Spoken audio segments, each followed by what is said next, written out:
Dobrý večer, dámy a pánové. Já se jmenuji Michal Žantovský a toto je Knihovna Václava Havla.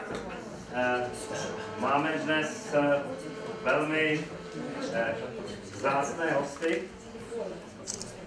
Vítám mezi nás Marijou Aljochinovou. Jak většina z vás jistě ví, Máša je bývalá nebo původní členka skupiny Pussy Riot. Díky své činnosti strávila 2 roky ve vězení a dnes je vůdčí aktivistkou organizace, která se jmenuje Zóna práva a na svém turné hovoří o poměrech ve vězeňství v Rusku a to je téma, které nás samozřejmě všechny zajímá. Já bych jí chtěl poděkovat, že k nám přijela ve velmi vhodný den. Dnes je totiž první výročí,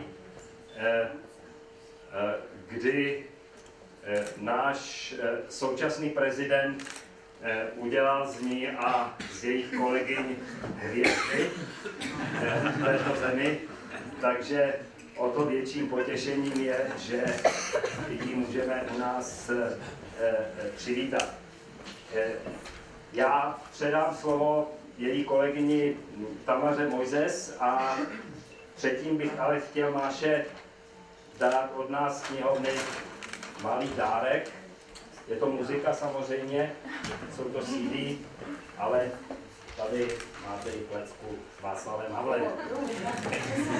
Takže přeji příjemný večer, dámy a pánové. Tamaro, prosím.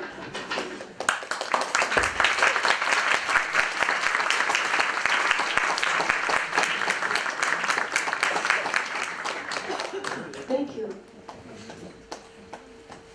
Tak ja by som chcela teda poďakovať všetkým, že ste prišli. Vlastne mi nedá ako položiť Máše prvú otázku akožto vlastne umelkyni.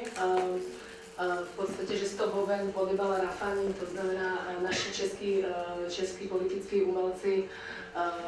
Samozrejme, niekedy sa dostávajú do situácie, že musia sami na seba zavolať políciu, ja nebudem presne hovoriť, ktorí v umeleckej scéne. Vždycky máme tento vtip a vždycky si hovorím, že práve Pussy Riot, Vojna, Peter Pavelský, ako v podstate, jak je to možné, že tam tá polícia príde takto automaticky? Čím si myslíš, že je tam ten rozdiel?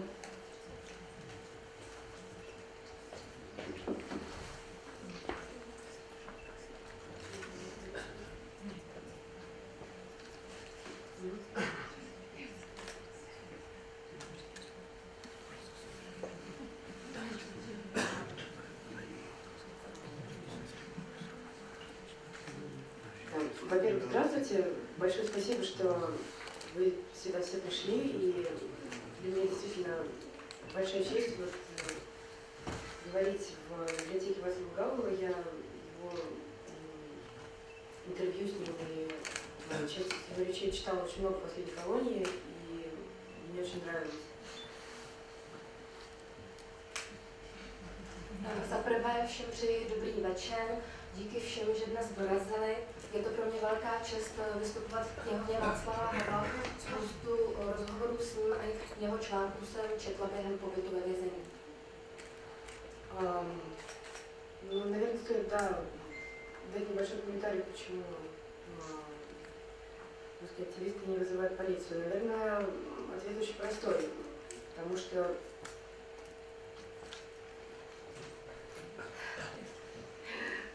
что делая акцию, никто не подразумевает, что он совершает какое-либо правонарушение. Chtěl by to tedy komentář, proč v Rusku na sebe umělci nevolí Poláci, kdykoliv konají nějakou akci, nemyslí si, že konají totiž trestný čin. Также вчера вечером мы с моими коллегами были в месте, которое называется «Параллельный полис». Это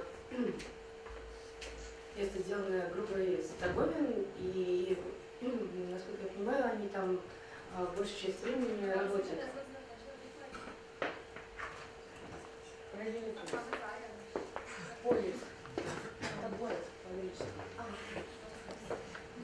Včera večer jsme trávili večer v místě paralelní polis, kde většinu času, jak jsem tak pochopila, hráli skupina Stolování.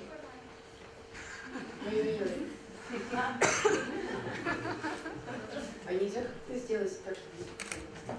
Nemůžeme nějak udělat, aby mohli lidé dobít. Может, пришел тоже.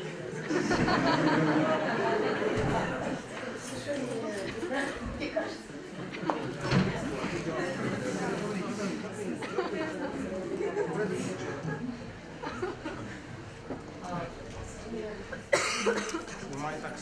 Большое вам спасибо.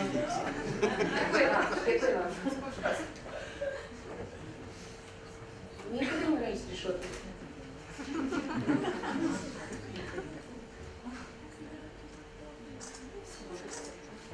Ředitel už tam šel.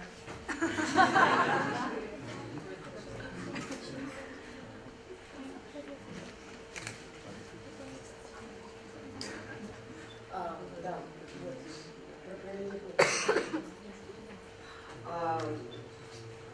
Я уже говорила о том, что очень, когда впервые услышали об акции, которую делала группа Стаговин со сменой флага, мы были восхищены и были, наверное, главные люди, с которыми нам было интересно познакомиться и обменяться контактами в Чехии. Мы много говорили о том, как проводятся акции у нас, и, соответственно, сравнивали это с чешскими условиями. И мне кажется, самое главное, самое важное, что можно здесь сказать, это то, что здесь общество, медиа могут влиять на власть. И это является первой, наверное, главной причиной, почему ребят, например, не сажают в тюрьму. То есть в том случае, если с ними сделали бы то же самое, что у нас, это вызвало бы мощнейший общественный резонанс и, соответственно, возможную смену власти. Чему в России, к сожалению, невозможно, потому что все медиа принадлежат Путину и, соответственно, транслируют те идеи, которые выгодны чуваку. Setkání se skupinou Stohoven bylo pro nás velmi zajímavé. Vyměňovali jsme si vlastní zkušenosti a porovnávali situaci v Čechách, v České republice a v Rusku. Hlavní rozdíl vidím v tom, že zde v Čechách společnost a média mohou vyvíjet tlak na vládu. Proto si myslím, že umělci za své akce nebývají ve vězení. Protože jakmile by byli zatčeni, společnost by ostře reagovala a nejspíše by to mělo za následek i výměnu vlády. Kdežto v Rusku veškerá média patří Putinovi, proto je situace naprosto odlišná.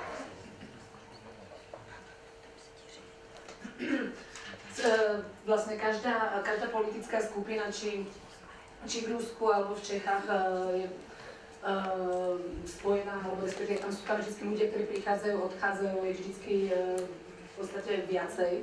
Takže tie vzťahy nie sú úplne jednoduché. Mňa by zaujímalo, ako v podstate vaše vzťahy boli predtým ešte, jak vlastne nastal ten veľký mediálny boom a či sa nejakým spôsobom zmenili potom vystúpení v katedrále chráma, v katedrále Krista Spasitele.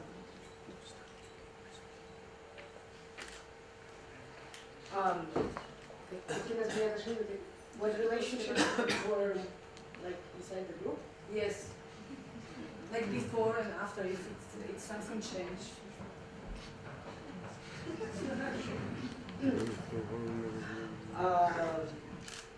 Собственно, мы готовили следующую акцию, но отношения были такими, что мы чувствовали в то время просто острейшую необходимость действовать, поскольку это было время как раз перед днем выборов, 6 марта, выборы президента России, мы должны были Соответственно,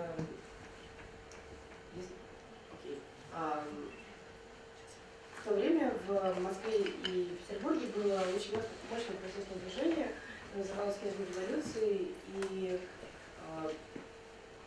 тысячи людей выходили на площадь, протестуя против Путина. И действительно власть очень испугалась этого и, скорее всего, отреагировала на нашу акцию ровно вот таким образом, что поместил нас в тюрьму из-за того, что мы были частью чего-то гораздо большего. В свою очередь, мы считали, что акция в храме не очень удачная акция. Ну, потому что она длилась всего 40 секунд, потому что мы сделали недостаточно качественное видео, и мы готовили следующую вещь, но, к сожалению, спустя день ко мне пришли домой из полиции и пришли бежать. Je třeba říct, že v tu dobu jsme cítili ostrou potřebu jednat, protože se blížily volby prezidenta Ruské federace.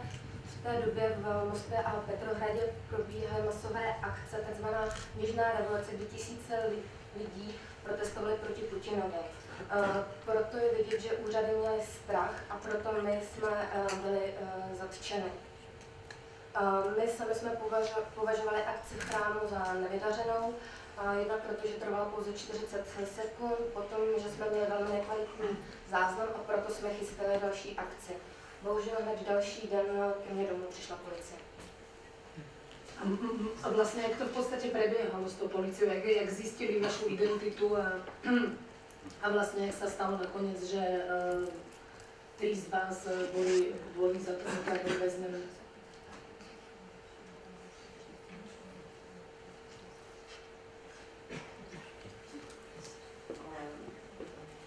На предыдущей акции, которую мы сделали на новом месте, с песней «Путин зассал», нас тоже задержала полиция, но мы об этом вам не рассказывали, это был секрет. И они скопировали мои документы, видимо, каким-то образом догадались, что в храме была тоже я, поскольку мой адрес был единственным, так сказать, московским адресом квартиры, они пришли первые ко мне. Я не знаю, почему они пришли, но то есть byly druhé adresy, ale to Moji adresu zřejmě měli již z předchozí akce na Rudém náměstí, kde jsme taky zpívali píseň proti Putinovi.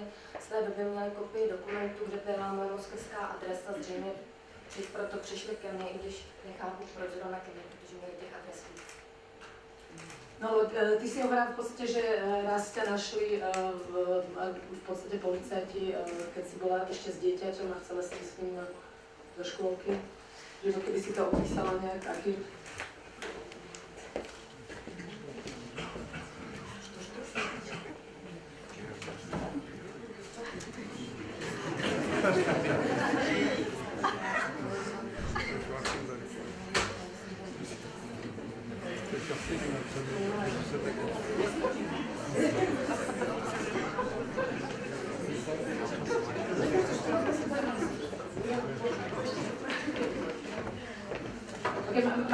Máša sa pýta, že či by sme to mohli dať do angličtiny, tak... Because I think everybody will sleep after 10 minutes. I mean, I'll try to do my best to talk in English. It's not perfect, it's even not good, but I'll try. As I understood, the question was about my son and about that day, that evening, when this political police came to my house. Okay. Yes, it was just a usual day. We came from kindergarten to my flat. It was dark because of spring, and at the stairs, which is near my flat, there were 2 men without any uniform, like without any signs that they are policemen, as usual in Russia, and they said that I should go with them. And I asked why, and they told me something like, some assholes were like danced naked yesterday at the church, and I said like, and what? And we don't know what is happening, but somebody like our chiefs told us to go to this flat. We don't know. I said, I also don't know. Look at me. I might look like a person who does naked. And also, I mean, I have a child, and we are going from kindergarten. So, and they are kind of, I mean, it was like a miracle. They suddenly believed me. I don't know why. So I wrote them a paper that I will go to the police station next day, and when they kind of went out, I called a lawyer and said, I called Katya and Alia and told that it's, you know, we should do something because yeah, tomorrow they also will come. And that was kind of a night when we escaped our flats we owned and ran away out from Moscow to kind of a conspiracy house. When you do this, you should kind of turn off your phone, put out the SIM card, and have your way from the railway station to the house without any connections. So we lived in different flats. We changed them every night during a week. And we were very, very naive. We were like, okay, probably if they are, they didn't find us, we can live like this, maybe 1 month, and after 1 month, something like, it will be elections, and everybody will forget, and blah, blah, blah. But after 1 week, it was morning, we were like going from the flat to the subway station, and like 10 people at black clothes like circle us and said like, hands up, stop. And after that put us to the police car and drove to the investigators. So it's how it's happened. And did you was aware like when they like take you that you was thinking already that you end up like for 2 years in the prison or? They arrested us and drove to the investigator's room, and he was the investigator. When he seen us first time, seen our lawyers, seen some journalists from Russian propaganda like news, they are always first near the doors. He was just repeating, it's common hooliganism. Why these people are kind of, what is going on? And after we talked, for the protocol, I don't know how to be in English, they arrested us and drove to the jail, and we came to hunger strike, and after first court, which was after 2 days, one guy from the political police who was working for this investigation came to me personally and had a talk with me. He said that it's impossible to release you now because it's kind of a political case, but if you will tell me other names, I mean the names of other members, and if you will sign a paper that you agree that you made a crime, we will give you a probation after the sentence. But if you will not, if you will say that I didn't do a crime, I didn't do nothing, if you will like go now, it will be kind of 3-4 years. So, I mean, usually I do not believe guys from political police, but that man, he said it for sure. Of course, I said, go away, and just, I want to sleep. But from that day, I realized that they are kind of serious and they will give us a sentence. I didn't know how much. I thought it would be 3 years, maybe 2-3 years. So they gave 2 because of all of you. I mean, because of your support. The emotions, like from the West, was I think like totally something else as the emotion in Russia. I mean, how you feel? You say now like the support was really important for you. Does mean you get the information like what's going on and which support you get. But on the other side, I guess until now, like in Russia, are not really the same feelings to your group. And to Pussy Riot, maybe you can explain. I felt it because of the letters and because when our lawyers came to us, they usually bring with them some kind of printed pictures of people who were demonstrating for our freedom. And of course, it's like when you see it, you feel that you are kind of not alone and the world outside exists, and it's real. About nowadays, I think it's much more complicated because kind of the atmosphere for the activism, especially for the political activism, changed a lot.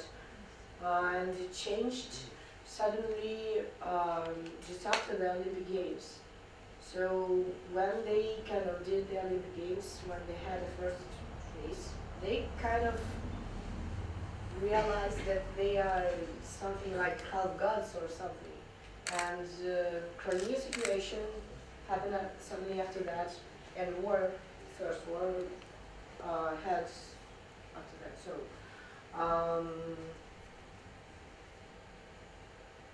if we have a kind of brief picture of what is happening now with activists, with us also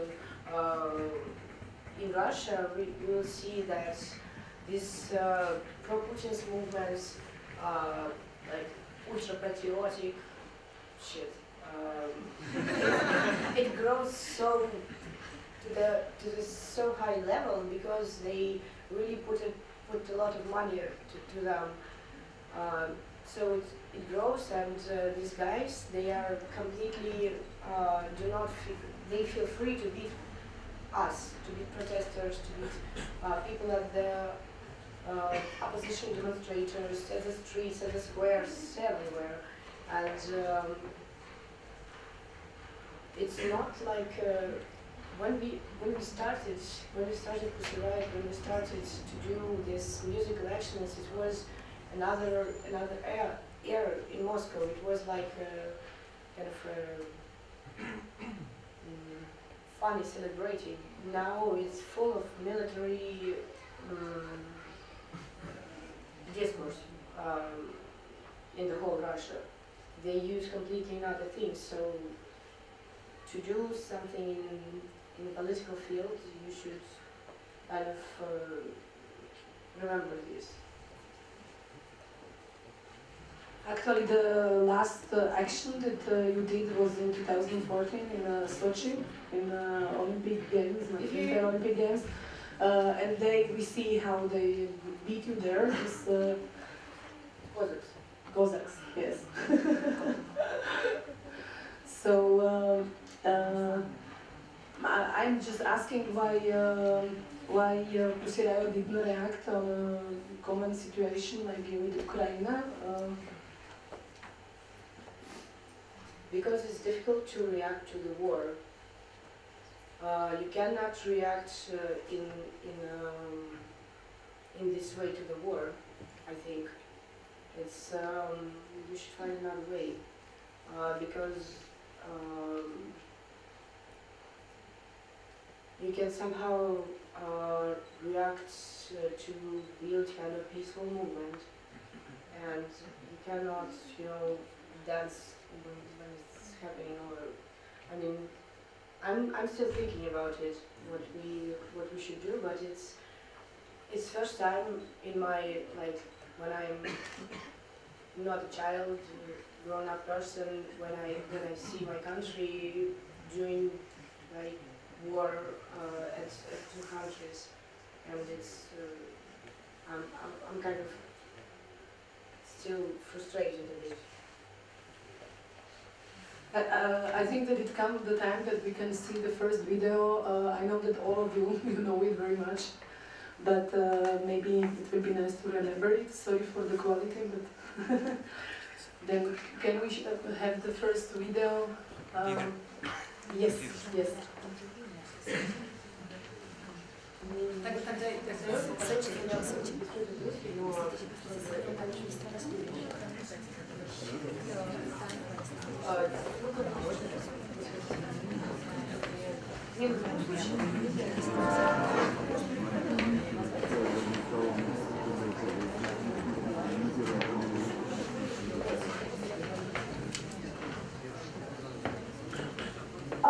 Can you somehow tell me, do you understand English, all of you? Yes? Okay, great.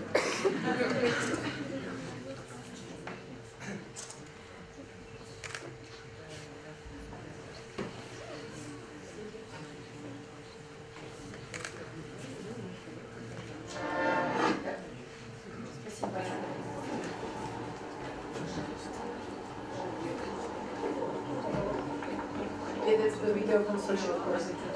Ой. Ой-ой, надо было показывать.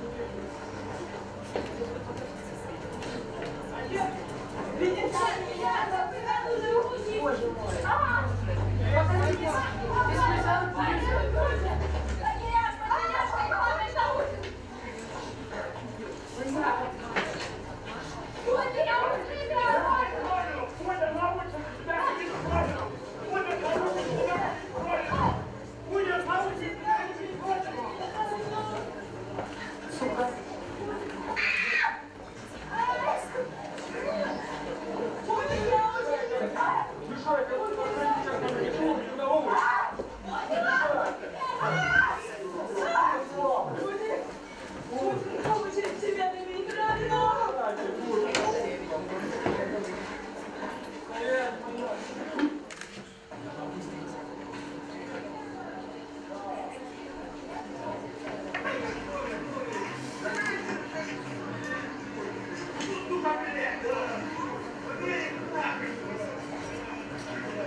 Okay, now we invite friends and colleagues from Masha. Here is Ksenia Živago, and she's working for the Zona Prava organization, who is responsible for prisoners. And I'll try to help prisoners, of course. Try to help the prisoners. And maybe you can, after, I'm sure, talk more about you and about what you do. And Polina Nemirovskaya, she's from organization Open Human Rights. Open Russia. Open Russia Rights. Then maybe I will give you a little bit the word, and you can explain everything. And well, Zona Prava, as well as Media Zona, was founded when girls were released, and it's a human rights organization that works mainly for prisoners' rights. And what we're trying to do, well, there's several different parts of the organization, and we do media support, we do legal support for prisoners as well, and we're trying to find and explore some new formats of human rights activism, like videos and other interactive projects, and we're trying to look what works better now with the new public and to invite more people into this field.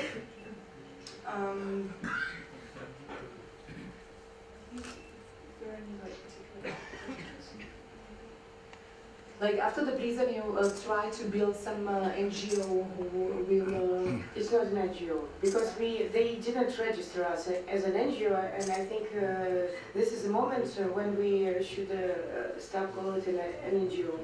It's a project. When we were released, we decided that our activism, which we kind of did inside the prison. All our hunger strikes and all this exchanging papers with prison guards, we should go further and do it also like at freedom, at so-called freedom. And we decided to do this human rights project, Zona Prava, which means zone of law or zone of rights or something, and media outlet which covering all the topics about freedom in Russia. So it's political courts, it's violence on the police stations, it's violence and death inside the prisons, and we cover all this in Media Zona. And also, for us, it was a great experience to kind of build an organization. It's an experience because it's not so easy. For example, you are in Czech Republic and you want to do a human rights NGO. Sounds very boring. Really. So you will register it. You will kind of find people who are interested in this and start to work. Right. In Russia, it's not like this. You're going to register organization, and they do not register, and they write a paper that you do not understand what means Zona Prava. What is the meaning of these two words? And this is, it's very serious. It's a court, and it's a judge who signed an official, like a paper that they do not understand. Okay, after that, you try to find an office. Like, also, sounds very boring, find an office. But they do not give you a place when you see that me, it's me, or Nadia is Nadia. They kind of no. So we kind of like this found an office, and we even cannot, sign it that it's our organization and this is an organization.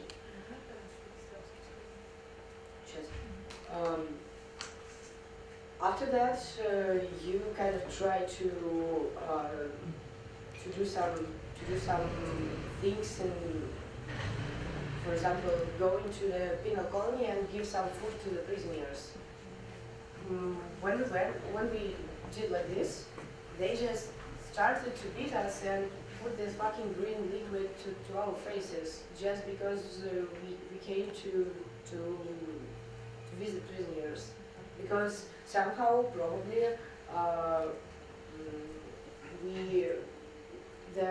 the head of political police in this region, in Nizhny Novgorod, was somehow disappointed that we are going there.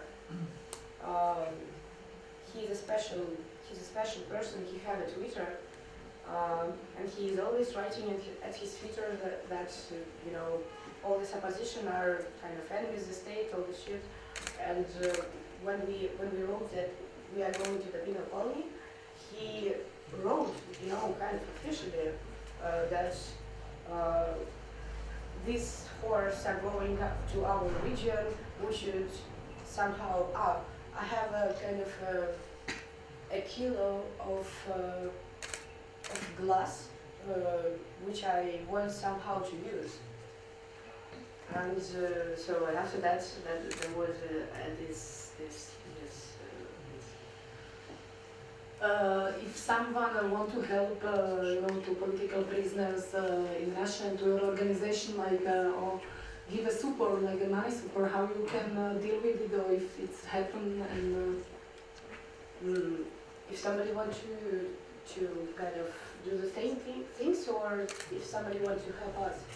If someone wants to help to your, like to this organization, especially to this organization, and to help you and to political prisoners in Russia, if they can support financially as well, like send money somewhere, or I guess it's. In Russia, people usually wrote to us how they can help. It's how we met Ksenia. We started a great, like a big project to create a map where will be all the information about all the prisons and the places where political prisoners are sitting.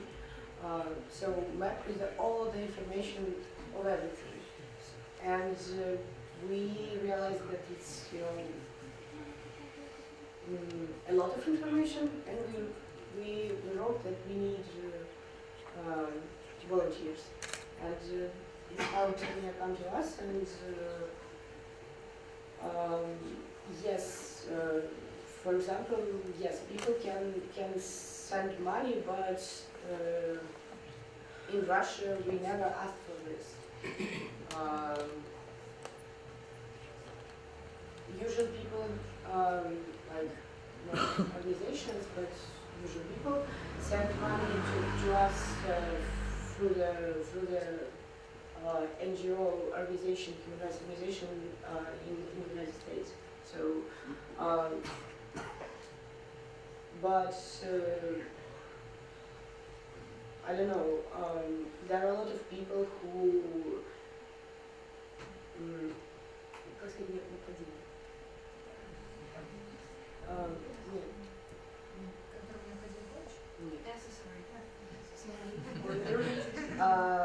Скажите по-русски.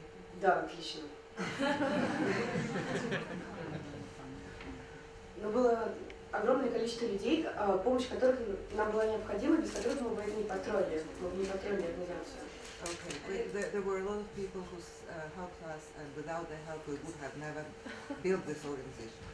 Круто. One thing is like the financial support is one thing, but with the beginning of Media Zone and Zona Prava, it's amazing how many people just turned up and said we want to help, and we want to. Many different journalists, artists, whoever, they were just writing to us, coming to our office, and it's still going on. We get several letters, emails a week saying that we want to visit your office, we want to be helpful, we want to participate. Student journalists, video filmmakers, and others. Pretty cool. I guess the help is totally something else if it's come from West, from Czech, from US, or from London, or we can help us a little bit, like it's less, it's something else. And like when the people from Russia are coming and trying to help you, the new activist or activist, how is activism today, like in Russia, how it is to be activist?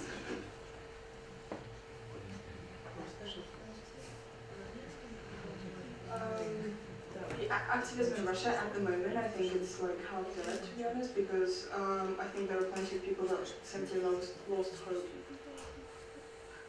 like anything, and I can see that many people are leaving Russia to seek political asylum because they don't have police, and the government can't protect them from violence against them. And there are also many people who did something, really great things for several years, but they just realize now it just doesn't give any result, and these laws are getting more and more stupid and absolutely hilarious. And these are the kind of things that are happening, but I really hope that we kind of find a way to find new formats, suggest new formats of activism that will inspire people, and I'll be working on that as well. You were asking about how people try to cooperate with NGOs, and we have this special law in Russia about the unwanted organizations, which considers even criminal charges for cooperating with them. And we in Open Russia have a position that we don't register any NGO because we will become an unwanted organization immediately. So it's like the opposite situation with us, because the government always tries to register us without our desire to do so. And last week, the Russian parliament considered the question about making us an unwanted organization, as well as ISIS. But they luckily decided not to do this. Oh my God. So, you know, when you cooperate with NGOs, you have to consider the ability of going to prison as well. But this law, as I know, it has never been used before. And, well, it's just an opportunity. Definitely, I think like we should talk more about activism today in Russia, but now I will love to hear like a little bit deeper, like what was your daily life in a prison, because we know that you spend a lot of time there, but I guess we can't imagine it, how it was. Daily life in prison sounds like, I don't know, like a holiday. no, it sounds like kind of a newspaper or something, web resource. Okay, daily life. You wake up at 5:20. You wake up because you have to wake up because they kind of do this this sound with metal key to your door and shouting like wake up. And after that, it's,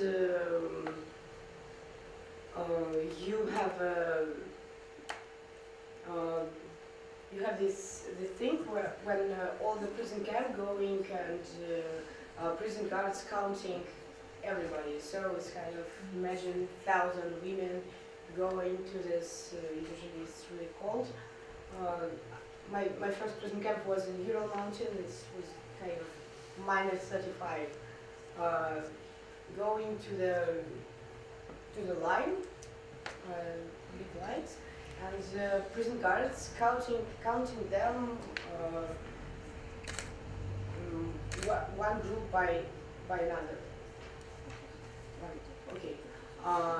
And when, for example, one prison guards goes and stands at the front of your group, everybody, it's like 100 women, have to shout "Здравствуйте," which means hello, in very kind of gentle way. So it's morning counted. After that, it's kind of 6:30. They have we had kind of a breakfast, which I didn't eat this food because it's kind of impossible to eat. Everybody are going to the Canteen. Canteen.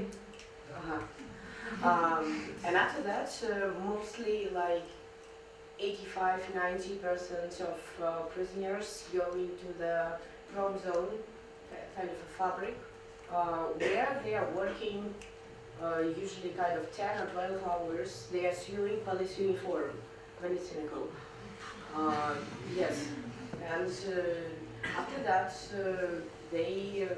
there is evening counting with hello, and after that you are going to your barrack and have some, I don't know, tea and evening talking with your,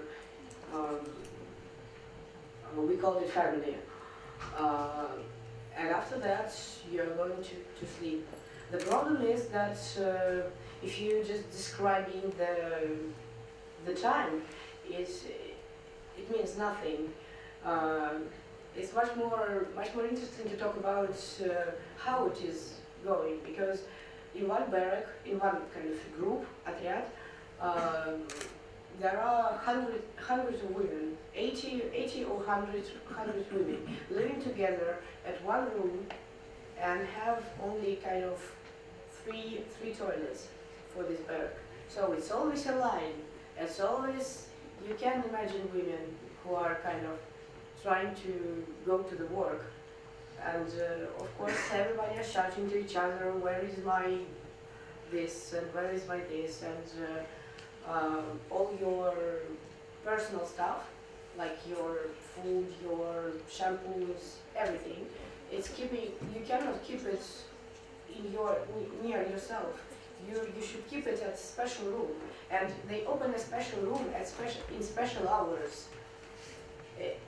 And all this is really much more kind of stressful than a thought that you are in prison. You do not have time to think that I'm in prison. You should always run to somewhere and fight for the place where you can just clean your teeth or something. And the second thing, which is kind of traumatic, is censorship. Because it's not only censorship of your letters, it's not only censorship of your papers, which you kind of diaries or something. It's also the censorship of your, about what you are talking with another prisoners. Because every person with you are talking can, you know, especially at my role, work for the administration. And you always have to think, is this person still okay, or he will go after that talk to the prison guard and tell everything to him.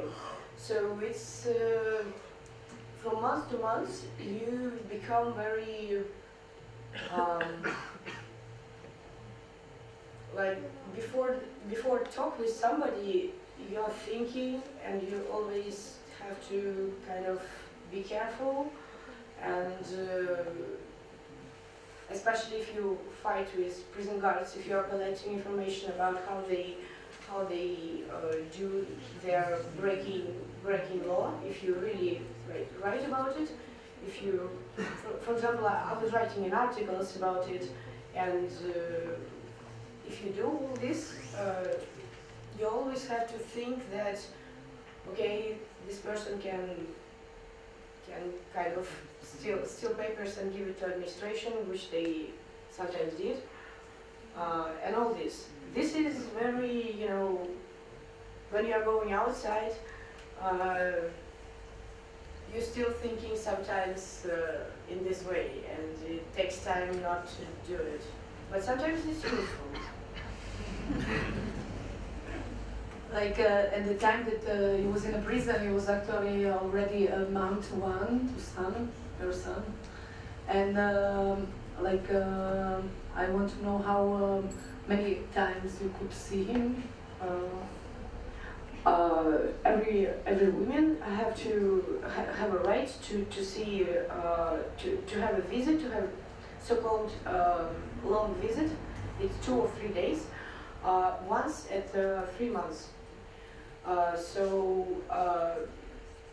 I've seen my son once at 3 months during last year, but because if you are under investigation, they break all your contacts. So you don't have a right to call to your relatives. You don't have right them to visit you, and it's because they want you to sign a paper when you say that you made a crime. I'm sure it was really hard for you, but I guess like for your son it was more harder. Can you a little bit explain how it was for him, or how it was for him? I mean, I cannot imagine what he felt, but I know, this situations when, for example, I was arrested. There were kind of 2 weeks later, another one guy from political police came to me to a special room and told me, like, first words after he said hello, if he said hello, he told that, we came to your kindergarten and were talking with your administrations and told them that you made a crime and you are kind of very bad. And I was really shocked. I was like, what? You just came to me to do this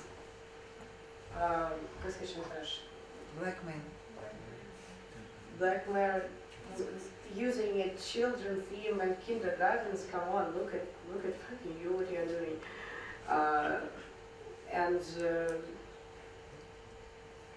I mean, for them it's usual. For them it's usual to use the theme of children to say to the people from political activism that they should stop their activity. For example, I know, if you know Evgenia Chirikova, who was also a very famous and great activist and leader of the ecological movement, when she was like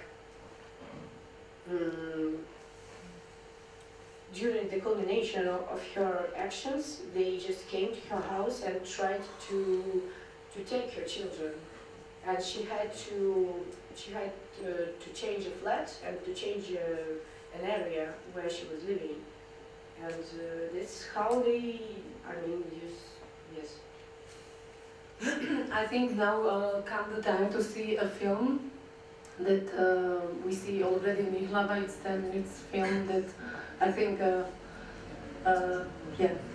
Okay, so when Knihovna Festival invited us, we decided to do like a short video.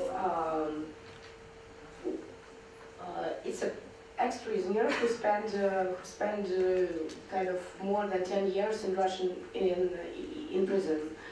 He's not political. He's just completely usual prisoner. And how he's talking about things, we filmed it. It's kind of first time. I mean, it's completely not, doesn't look like our previous video. It's an interview, and it's called "Prison is all around us." Like, it's like a quote from a song about Christmas. Okay.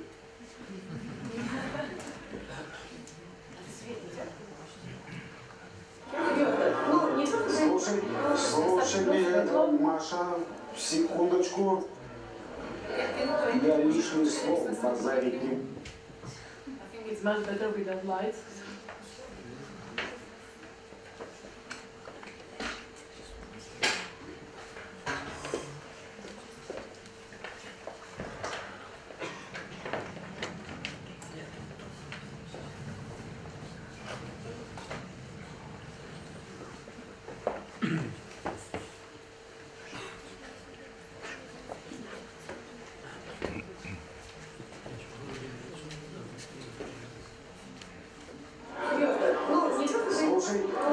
Слушай, Маша, секундочку. Я лишним словом базарить не буду. Как есть.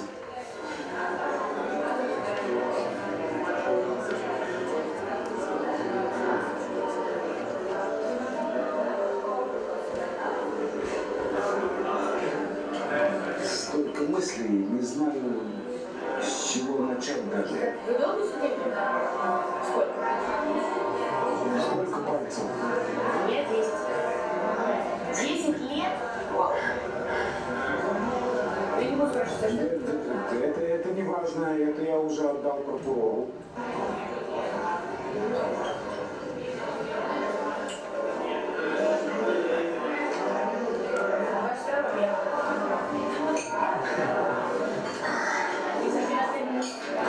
Фу, шатает, голова кружится. Я говорю, что вам есть борщ. Сейчас. Это очень важно.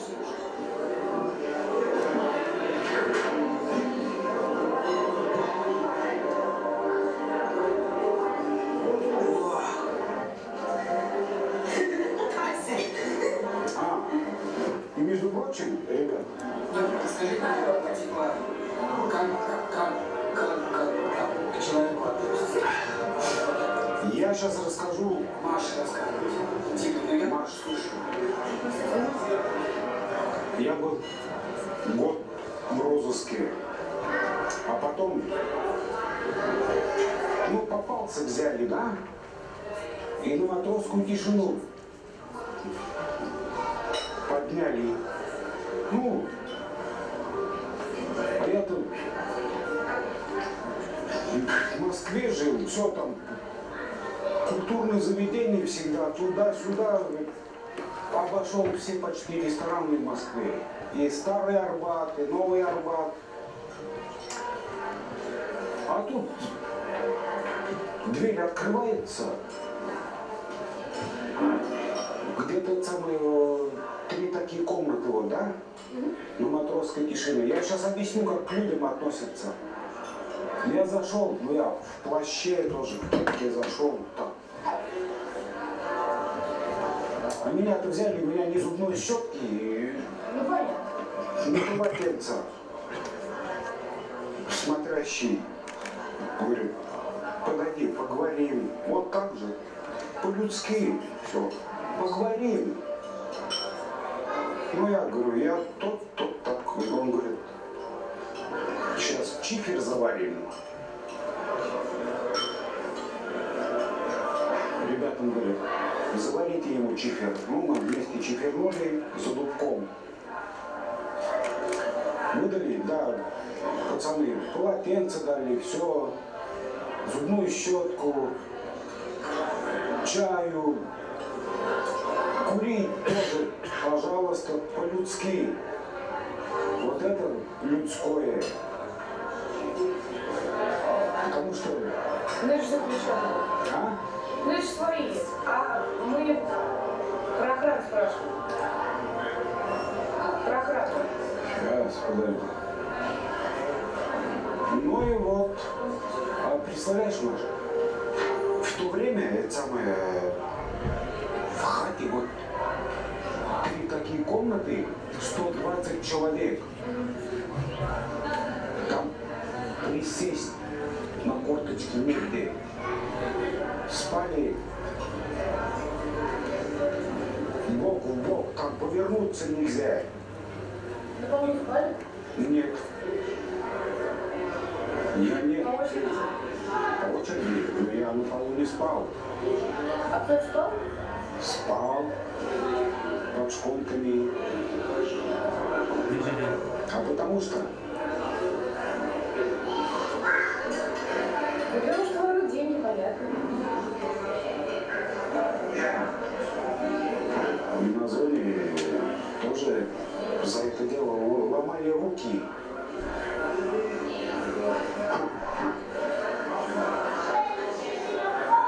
Да, руки вот так ложишь и... Воровство? Да. А почему нашим чиновникам не ломают руки?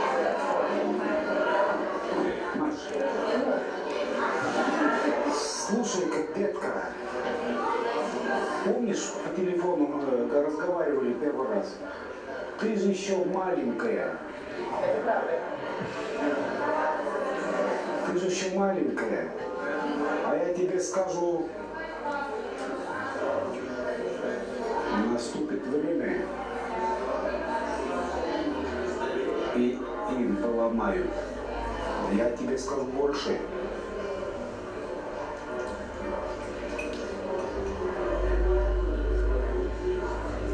Царя-батюшку убили, расстреляли, да? В батюшском доме, в Екатеринбурге. И детишек убили, и царевичек всех убили. Они думали, ну они революцию сделали, думают, так как мы пришли и на веки веков.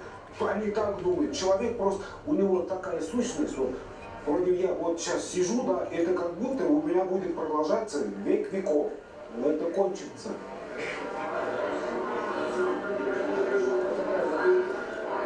Это кончится. Да, утром в 6 подъем, все так, все прочее. В баню в неделю раз, а потом 2000 год был, да, просто людей гонят туда и гонят. На зону все переполнено вот так. Кормили кислой капустой каждый день. Утром, в обед пшенка там. Люди еле ходили, это концлагерь был. И люди там умирали.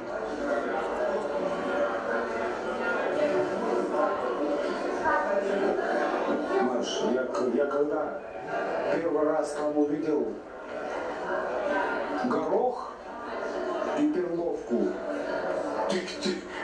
через 4 года и яблоко. Ну, ребята привезли там, продала машину и всем по яблоку раздали. Вот это вот, а вы говорите, нету там, есть там. Я когда сам, сначала была в месяц раз посылка, да? Я когда туда заехал, чтобы отписать своим, я 7 месяцев конверт не мог найти. Это вот Луна. А где вы сидели в каком регионе? Заполярье. Да ладно. А это шпинат, да? Опа. Вот так вот. Дорогие мои благодетели.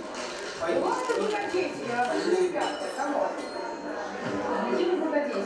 Мы здесь очень все добрые люди. Вот это... Вы ешьте борщ в Празе. Это вот лучшее... Ёп, красота. До какого состояния я дошел, что встать не могу.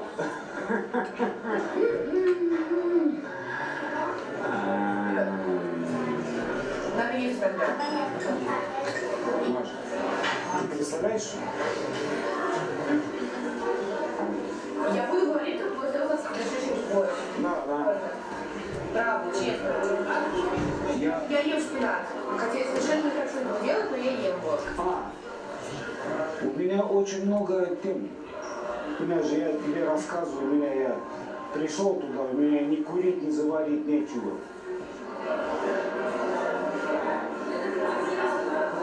И там даже с фильтром раньше не курили, а потом прошло время, год, 2, 3, 4 у меня начало приходить посылки. Греют и греют. И я хожу по отряду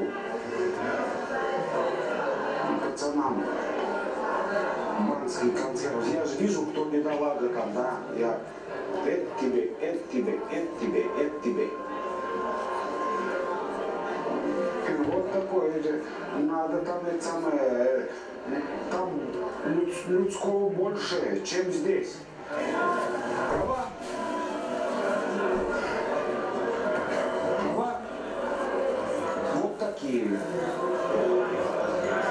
А мыться есть где в неделю раз. Тебе дадут баланду. И есть место, где спать, плотной кровати. Не нужно нам прав. Мы в России так выживем. Это...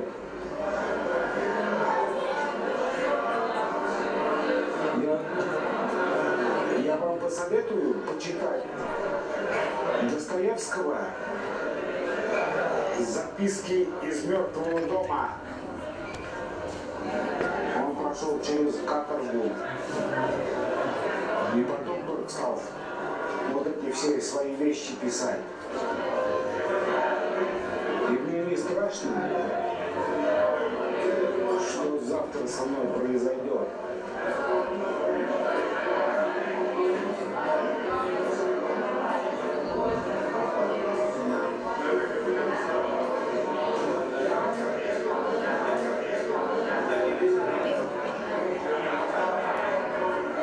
Вся Россия тюрьма.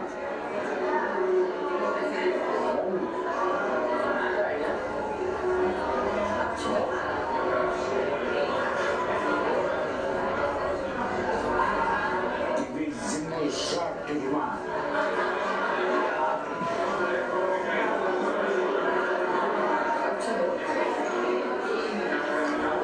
А потому... Если начать с России. Если начать с России. Маша, я тебе скажу так. Вот вы все образованные культурные люди, да? Скажите, что такое означает слово «свобода»?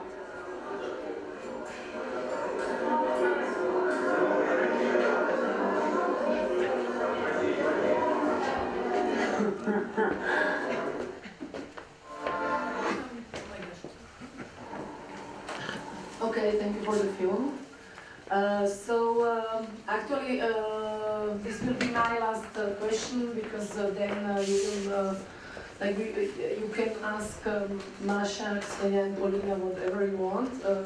My last question is related to the political prisoners. I think it's very important that you can mention some really important cases of political prisoners in Russia.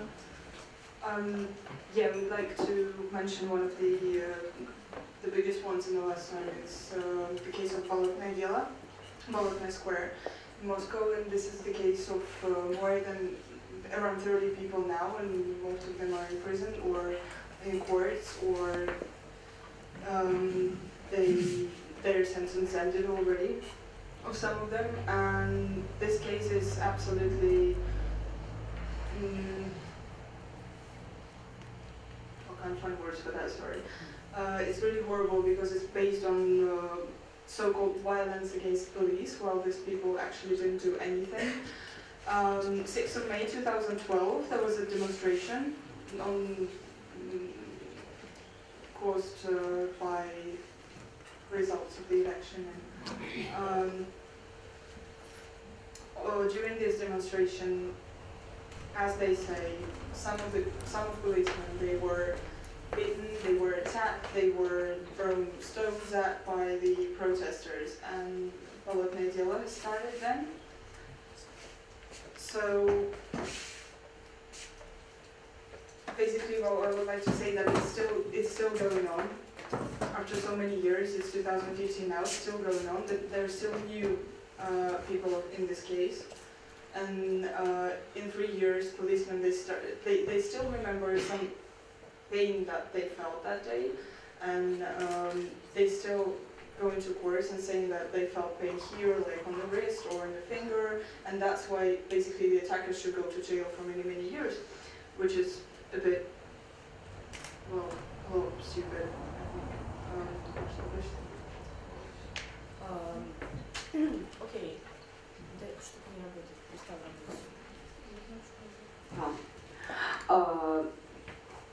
I think it's important to say that kind of a week ago we made an auction for kind of collect some money for the guys who was sentenced for a Bologna case. Kshusha was organized this auction, and I was kind of speaking person who was just like selling things. It was a great thing because kind of a lot of Russian artists came and bring their works there and so on, and it was quite a success. But after that, we made it in one gallery, and after that, after 2 days, the administration of the building break a contract with the head of this gallery and push the gallery out from the building, which is, I think, kind of it's very important to mention what is happening if you not demonstrate but trying to do something in legal field, like very softly and officially what is happening there. It's an elephant from the ocean, by the way.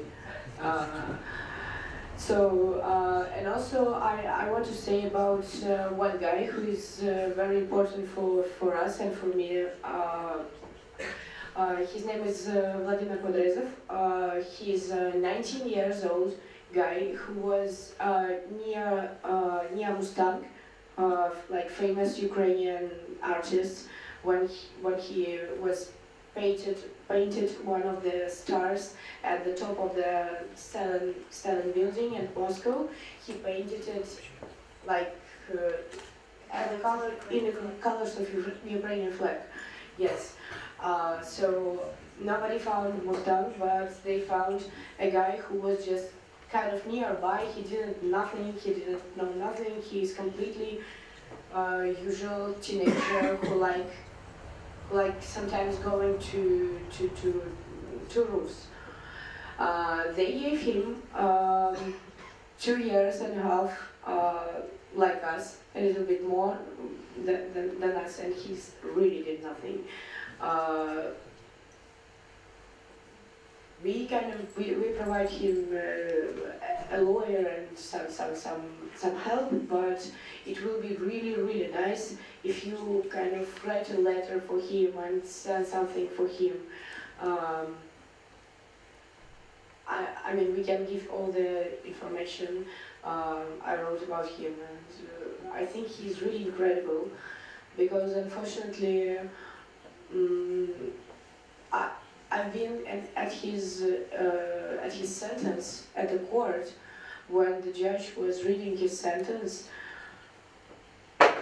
somehow there was no attention about this case at all. So nobody came and nobody said to him that, you know, we are with you, we support you, and I was there kind of alone from this activist field, and it was a really sad picture. I mean, and he's a hero. He was smiling behind the bars, and he was, when they like put in these things and went with him to the police car to drove him again to jail. So he was really, he's incredible. So.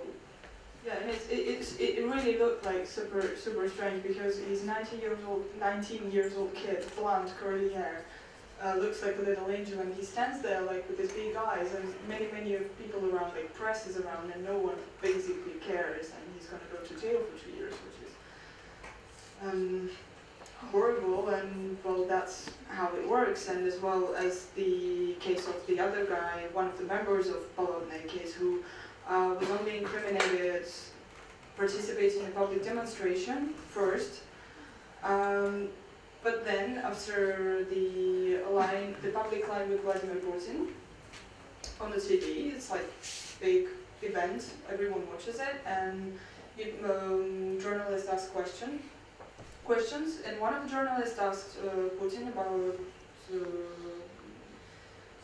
violence, so-called violence against police and dvouletého děla, and he said, well, we won't stop any demonstrations, but we have to be against violence against police, otherwise police is not going to be supporting the government. So after that, the policeman, one of them, who was on Dvouletné Square, he suddenly remembered that he was also attacked. I mean, it was some time passed, and he suddenly remembered that he was attacked as well. He went to the investigator. He said, well, I was attacked and I felt pain somewhere here. So the guy, member of Dvouletné case, he was incriminated violence against police, and he went to prison. His sentence ended a few days ago, so he's free now.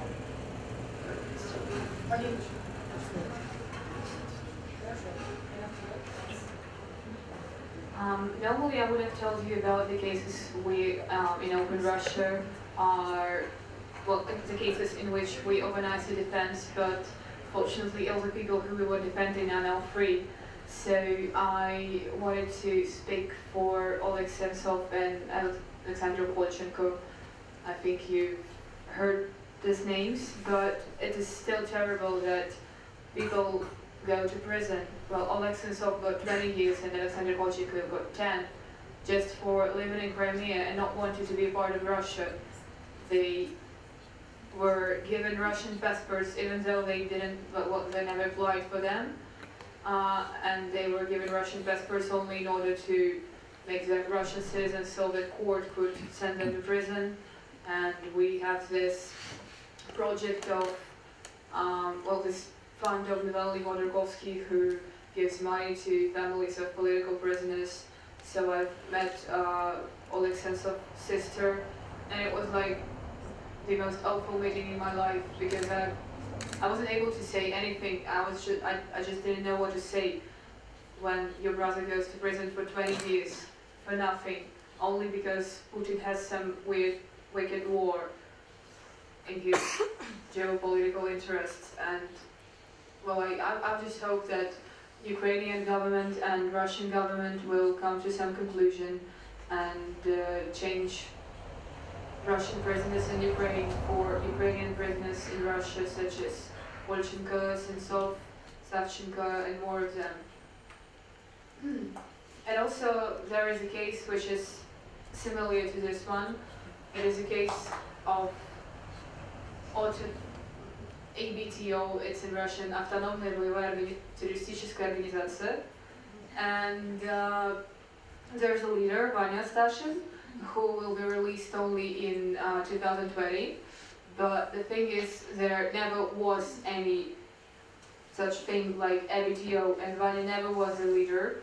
And the only thing he did was throwing cocktail Molotov on Sunday into local FSB station where no one was there, and after that 8 chairs burned them, and the guy got 13 years, and the police made him like the leader of a group. Some people most of the people he didn't even know, well, they met only at the court. and Vanya is sitting in prison till 2020. I think I should have said that. Okay, so it's somebody tell me that.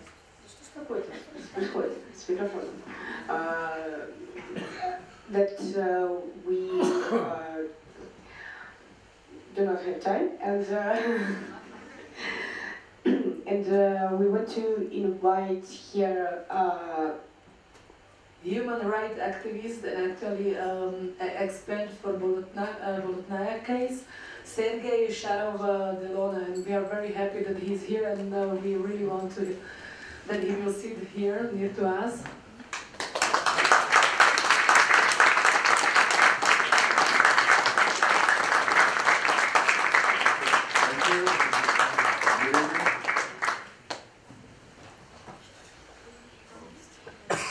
Good evening, Yes, I want to say that I was the civic lawyer, a special Russian institution, when not a lawyer, not an advocate, can defend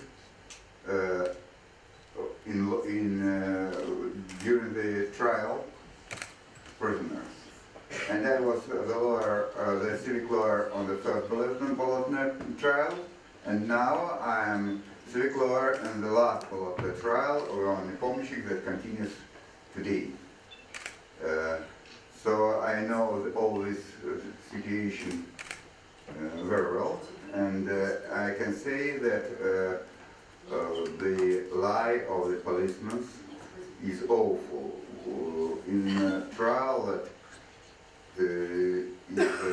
continues today, the trial of Ivan Nepomniachtchi, the policemen said that they had remembered that he touched his hands after they see video where he doesn't touch. 3 years later the event. They had remembered 3 years later the event when the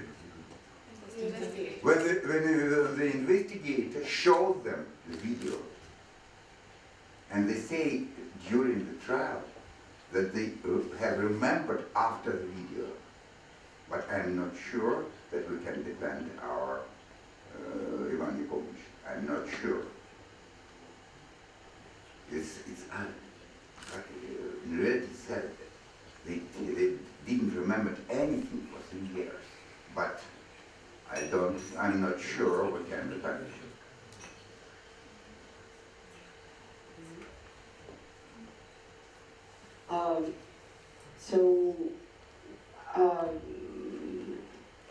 I will be happy to answer your questions and will, and thank you for being patient. And so. So if someone have a question, I can run and with the microphone. I have a not question but one announce. Between us, I know there is an activist from Omen Group, and I want to invite Pana Otakar for present Marijou Aljochinovou. He's present because we were waiting for Masha in airport so long time. Sorry, it's very important for all of us. Otakar, попросим.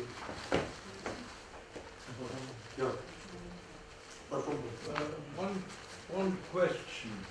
I mean, you never know, but at least in the big towns like Moscow, St. Petersburg, how big is the percentage of young people who are listening to you, who think you are an alternative, credible source of culture?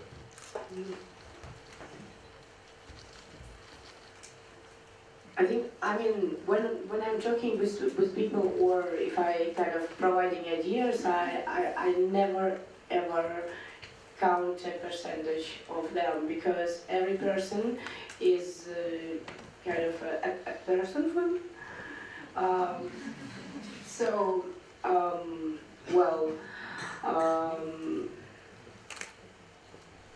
Never during since we were released during this almost 2 years, we've never, if we asked something in any city, like help or anything, we never be refused, and we always have, I don't know, play for living, cars and everything when we're going to prison camps. And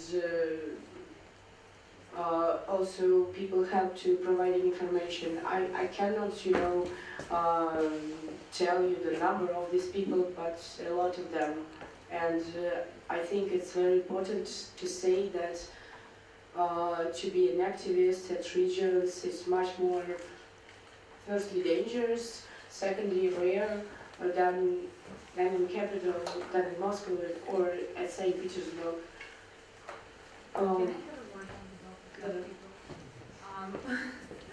When Masha was sentenced in August 2012, I was 16, and I broke up with my boyfriend because we argued too much about Pussy Riot. So this, I think, answers your question. Now is the time for Otakam. So should I come there? Yeah. Yeah. Hello, I'm very honored to meet you. Two words about Joich. Well, this is not about Omen, this is about Marné čekání, pointless waiting, which is something we do, have been doing for 1 year already at Prague Václav Havla airport. We are waiting for the victims of Putin's regime, and one of these victims is also Pussy Riot, of course. But we are holding signs as if waiting for passengers to come. So we are waiting for Boris Nemtsov, for example, or for Litvinenko, and we are pretending to wait for them, and we are really waiting for them. And the Russians who come usually don't notice, but if they do, then usually the reactions are quite extreme, either positive or very negative. So I wanted to present this silly gift to you with this sign we were holding Pussy Riot at the airport, and we're still standing there every Thursday from 1 till 8 o'clock. So this is for you.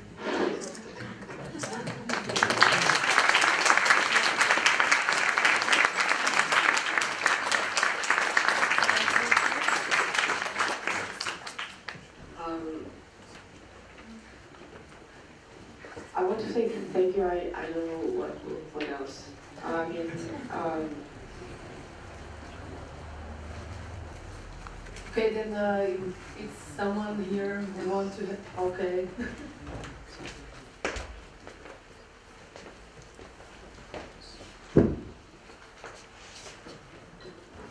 Hi, I would like to ask. Then there was Soviet Union, Russia, and other states were Soviet Union. I would like to ask. There was a big propaganda, but almost nobody believed it. They just pretend in public they believe it, but when they were in private, they were arguing and they would make jokes about it, and they would not believe it. But now we can see people in Russia believe the propaganda now. Is it real, or they just pretend it again because they are afraid or something like this? I think that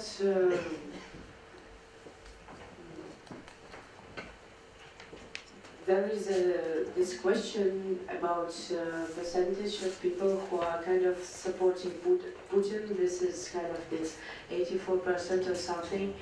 If you remember, Stalin had 100% or maybe more. This is not.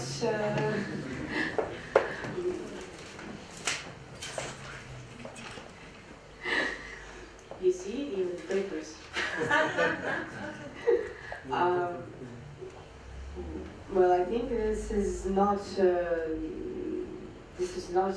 possible to kind of have an objective opinion about how people in Russia are thinking, because they do not have a media voice to talk about things publicly.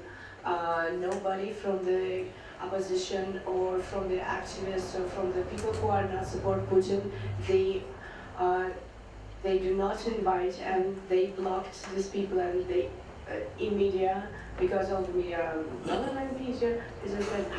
So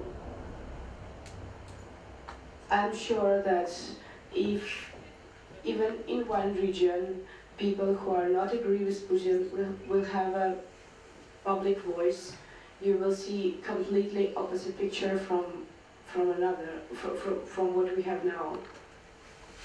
But, sorry, I will just add quickly that, well, they don't have public voice, but still we are both friends from schools and family, and your acquaintances that you knew before, and sometimes you meet them suddenly once a year and you realize they're all like huge fans of Putin.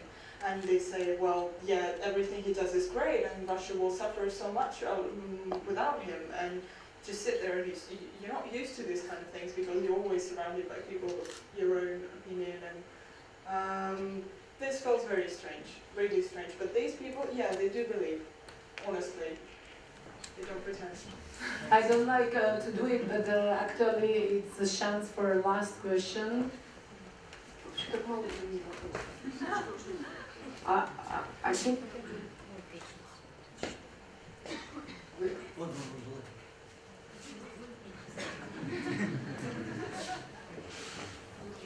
I never connected these two stories in my head. Yes, I can speak Russian. So I never connected these two stories till today. But what would you say about Sergei Magnitsky case?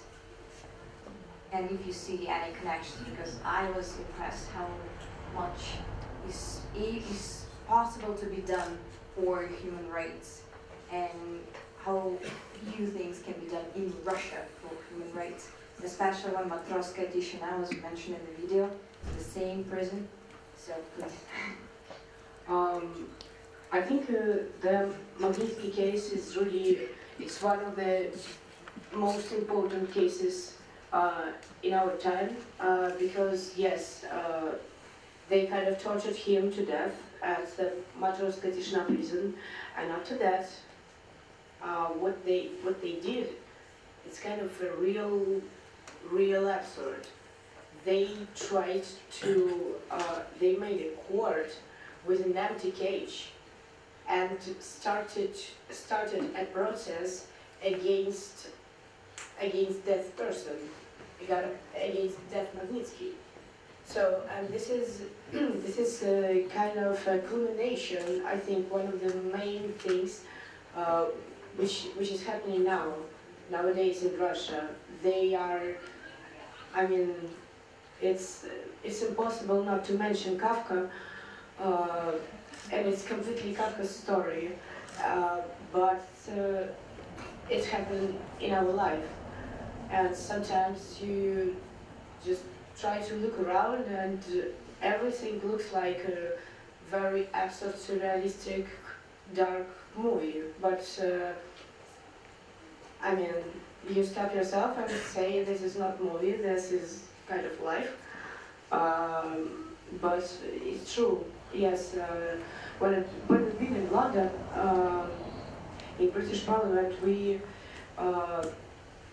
met a lawyer, yes, and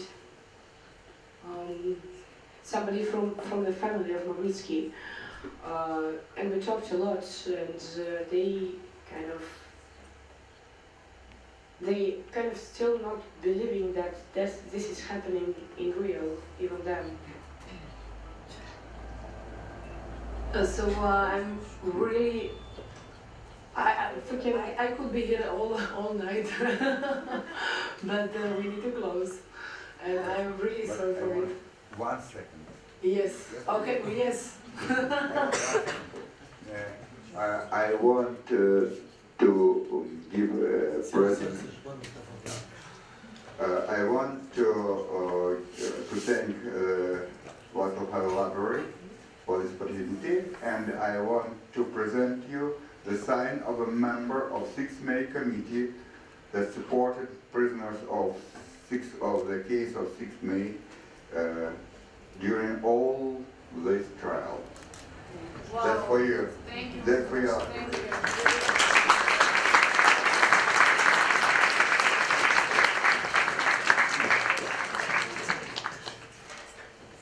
Thanks very, very much. I feel happy to hold it, and I will be very proud of it. I've heard that we have a little bit more time, so. So let me give you a welcome. Then one more question? Yeah, I think. But the last one. More time to answer the question.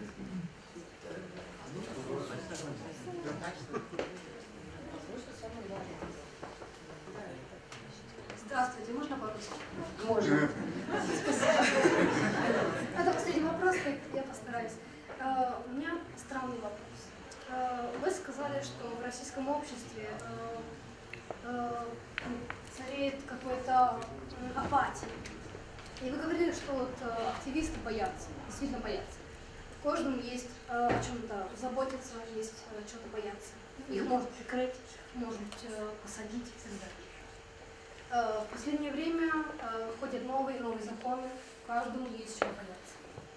Может ли в российском обществе прийти момент, вот такой момент, когда уже будет слишком много страха, когда уже каждый будет бояться, и вот этот страх, они как-то перейдятся этого страха. Вот это придет момент, когда уже просто не будет смысла бояться, они встанут и начнут что-то делать. Вот в своем обществе, в своем дворе, везде. Мне кажется, so I will briefly translate, if you don't mind, okay? I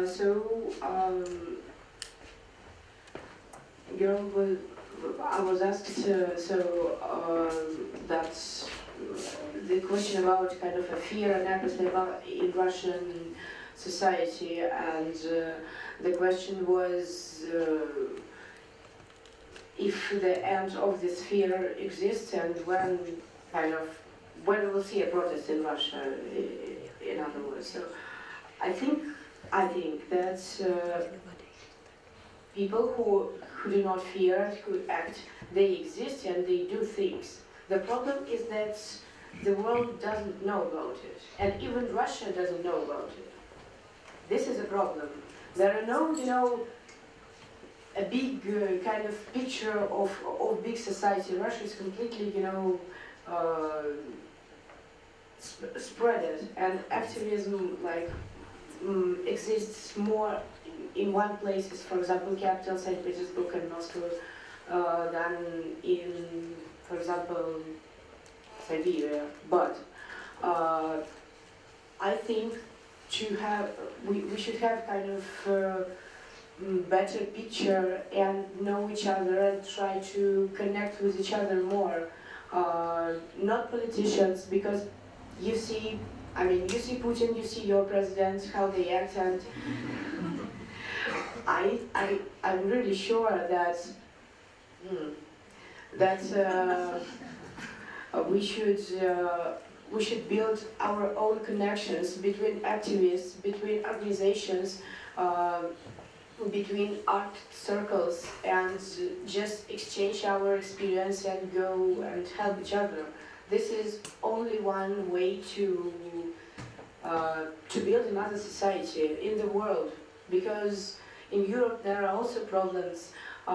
Tomorrow we will go to the refugees camp to Bela, and I was asked to go there and to talk with the refugees. And migration problem, as we know, in Europe, it's one of the biggest problems, and in Russia it also exists. The level of Russian nationalism is growing and growing, and I think we should discuss it and we should work on it and do. Everyone should do their own gesture, and this is how world is changed, I think. So they tell me that this is the end of the story. Anton, who is organized and helped to me to come here and organize this event, asking me to tell that they have a box for the Russian political prisoners, and I ask you if you kind of can help. Please support political prisoners in Russia. That's all. Thank you.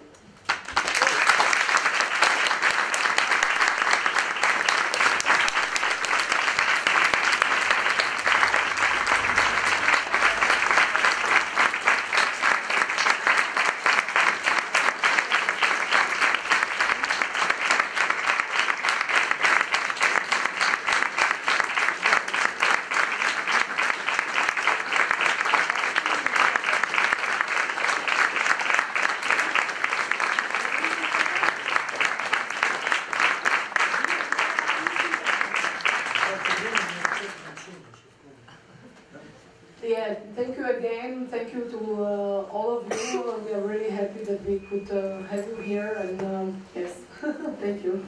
Thank you.